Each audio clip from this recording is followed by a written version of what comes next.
All right, y'all. Go ahead and mute thyself. And what I always invite everyone to do as you settle in is just acknowledge like you're gonna have a little bit of nervous energy as you settle in because we're moving and your whole fucking day is going, thinking about IKEA. So feel free, shake your wrists, roll your shoulders, let your body just move like a little kid and just be like, blah, blah. I'm ready. I'm ready to hold still. I'm ready to sit. I'm ready to groove. And then, as you find stillness coming into your body, you can slowly close your eyes and slowly just allow the feeling of rest to kind of wash over you. And I think the main theme that we're going to talk about today is surrender. And surrender is very appropriate for allowing stillness to settle, especially when there's the desire to move or the inclination that we need to be doing something or moving somewhere or feeling a particular thing, and we don't. We can just be right here, right in this moment, exactly as we are, exactly as we were made. Calm, patient, present. And slowly, I want you to bring your attention to your breathing. Breathing in through the nose. And I'm going to let you decide what you would like to do for your journey today. If you want to keep it more specific, if you want to keep your focus, I would recommend breathing in and out only through the nose. That is going to do some cool neurochemical shit that is actually going to allow your body to settle more richly, more deeply. The very abbreviated summary is that if you are breathing in and out through your nose, your body knows that you're not being chased by a bear. Because if your breathing is calm, you can be calm. On the other hand, if you would prefer to release, to let go, to shed something more energetically, I would recommend breathing out through the mouth. And as much as you feel called to, as much as feels appropriate, to actually vocalize and push and move the air out of your body. So something like,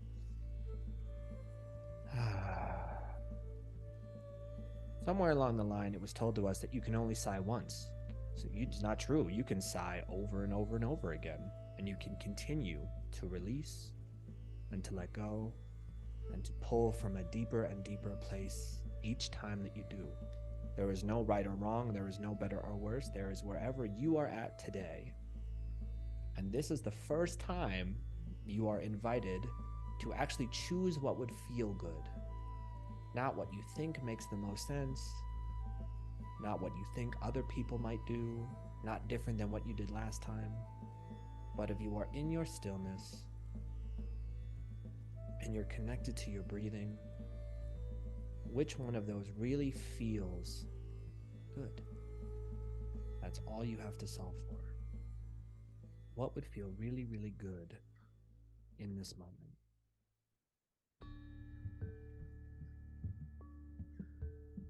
There are a lot of ways we could talk about surrender, but my format or my structure for today is really going to be focused on the present moment.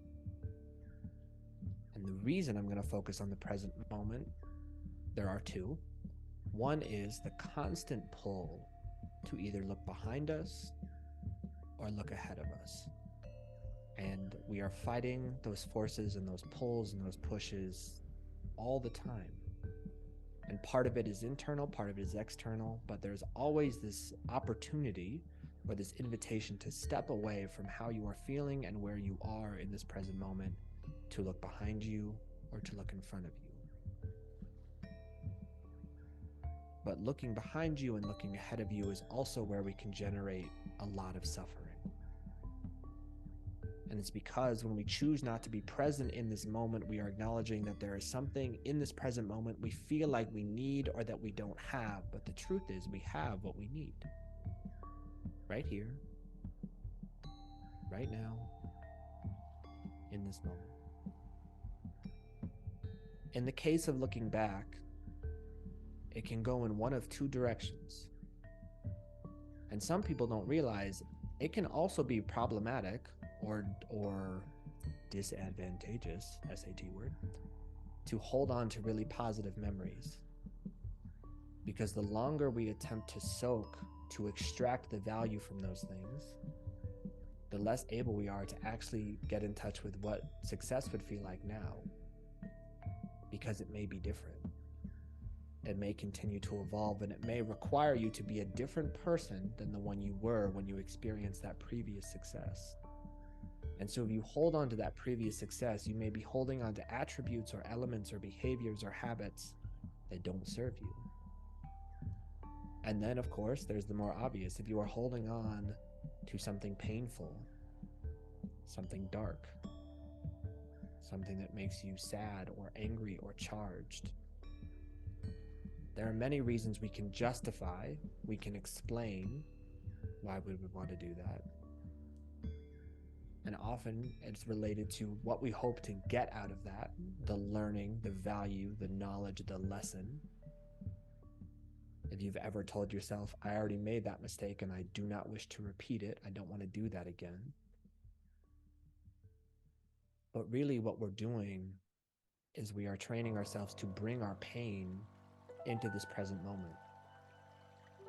So when you're digging up a breakup or the loss of a job or the loss of a loved one, that is a moment that has already passed. The memory can remain, but it's the feelings that we need to let go of. Whether it's pain or depression or anger or rage, allow those feelings to be felt and then let them go so that you can be more present to what you're really feeling now in this moment. And then on the flip side, we want to look ahead. We want to strive. We want to reach and seek and find opportunity. That's the language that we're given. That's the narrative that we're told. But again, in reaching for something in the future, we are subconsciously acknowledging that there's something in the present that we don't have that we desire. We are acknowledging a lack, a discrepancy. We're acknowledging that we're falling short in some way. And we don't have to. This is not to say you need to live an aimless life or one without goals. But the question is, once you've established them, once you've set a clear vision for where you want to go, are you allowing yourself to be present in this moment to ask the question, what would actually help me get there? Not what do I think, not what would make the most sense, what have I seen other people do, but what can I do? What do I want to do in this moment? And allow that to be what drives you toward these goals and these visions that you hold for yourself. Retention and striving. Those are the two things that our ego so desperately desires. We want to hold, we want to control, we want to grab. And so we offer surrender. Surrendering is choosing to let go of the things behind you, to let go of the control that you perceive you have about what might be in the future. I mentioned there were two things that had to do with this present moment. So the first I just named, which is again surrendering from what you could bring from the past or what you might seek in the future. And the second, can you actually surrender to how beautiful your life is in this moment right now? Can you be aware of all the things that you are grateful for in your life, even in the room where you are currently sitting? The warmth of your clothes, the safety provided by your home and a closed door, whatever magical device you happen to be consuming this meditation on, your breath, your health, your love, all of it is available to you right here, right now. And it's easy to reject.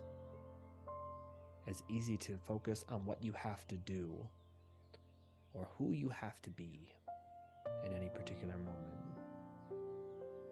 So what a fucking kick in the shins that really all you have to do is just be. Not be different, not be someone else, not be a better version of yourself, not more evolved, not more this, not more that. You just have to be.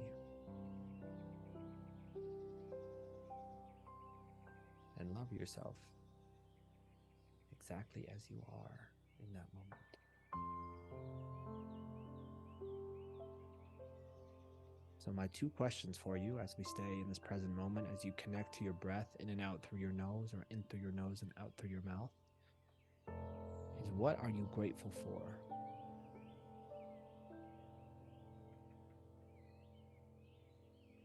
And when I say grateful for, I don't mean what you intellectually understand to be a wonderful thing, but what in your fucking guts do you feel so happy about? So excited that it's part of your life, so glad that you get to do this or be this or have this in this moment.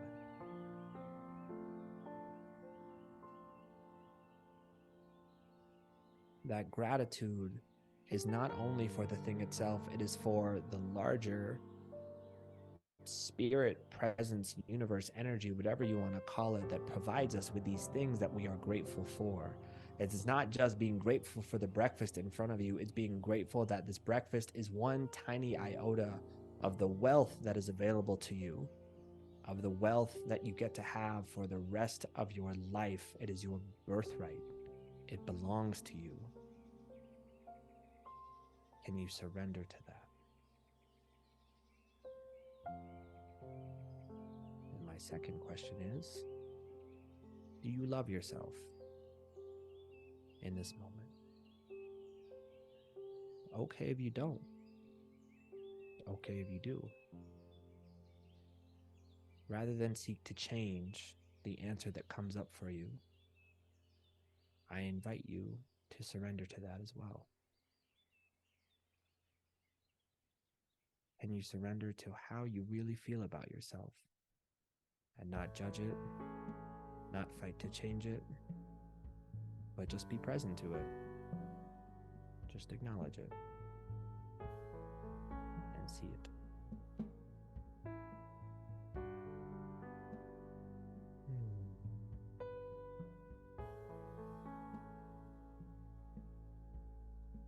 Start to bring this to a close by doing 3 breaths together. So I'm going to ask everyone to modulate their breath to go in through the nose and out through the mouth.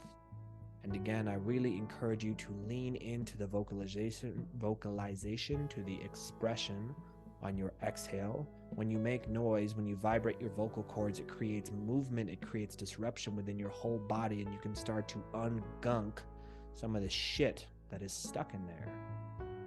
It is powerful, powerful work, and it's as easy as breathing.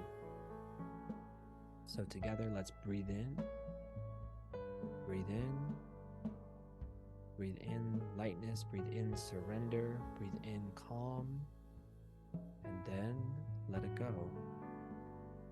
Let your shoulders fall, let your chest fall. And again, let's breathe in. A little more air into your lungs, into your belly, into your diaphragm, throughout your legs and your arms, your whole body filling with air, with light, with life. Breathe in. And a little louder. Good. And one final time, your biggest breath of the entire day. Everyone, please breathe in. Breathe in. Feeling calm, feeling that gratitude, feeling that warmth in your heart, the love in your heart, the life in your heart. Breathe it in, breathe it in, breathe it in. And a little louder this time.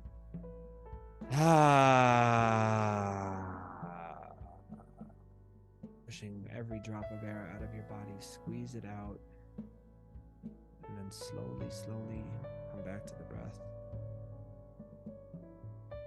In and out through the nose or mouth, whatever you choose. You can allow some movement to come back into your body. your wrists, your neck, your ankles, all your joints. Wiggle around a little bit.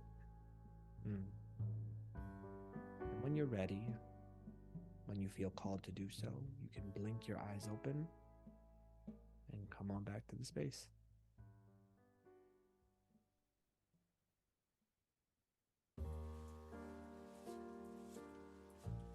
Voila. We have yet to have a taker for this, which is completely fine, but if anyone has any insights that bubbled up or something they feel called to share, you are welcome to do so. This is a safe space where you can be held in doing so. And if not, I invite you to depart with much love and much of my gratitude, and to enjoy the rest of your day in whatever way would feel fucking wonderful. What I wish for you.